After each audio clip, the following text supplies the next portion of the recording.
राज्याचे उपमुख्यमंत्री अजित पवार यांच्या उपस्थितीत कुरोळी आळंदी ग्रामीण जिल्हा परिषद गटासाठी इच्छुक असलेल्या शीतल येळवंडे यांनी मुलाखत दिली।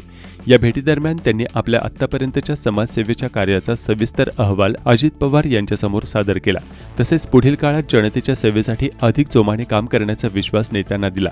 याबाबत शीतल येळवंडे यांनी सांगितले की उपमुख्यमंत्री अजितदादांच्या प्रेरणेतून आणि मायबाप जनतेच्या आशीर्वादाने समाजसेवेचा हा प्रवास आणखी जोमाने पुढे नेण्याचा निर्धार आम्ही मनाशी बाळगला आहे। जनतेच्या विश्वासाला पात्र ठरत राहणे हेच आमचं ध्येय आणि प्रेरणा आहे। या प्रसंगी त्यांनी आपल्या कार्याचा आढावा देताना ग्रामविकास, शैक्षणिक क्षेत्रात केलेले कार्य, वारकरी परंपरेतील सेवा, युवकांना प्रोत्साहन देणारे उपक्रम तसेच सामाजिक एकतेसाठी घेतलेले प्रयत्न याची माहिती उपमुख्यमंत्र्यांना त्यांनी दिली। अजित पवार यांनी त्यांच्या समाजकार्याचे कौतुक करत पुढील वाटचालीस शुभेच्छा दिल्या। या भेटीनंतर गटातील कार्यकर्त्यांमध्ये उत्साहाचे वातावरण निर्माण झाले असून शीतल येळवंडे यांच्या उमेदवारीची चर्चा स्थानिक पातळीवर मोठ्या प्रमाणावर सुरू आहे।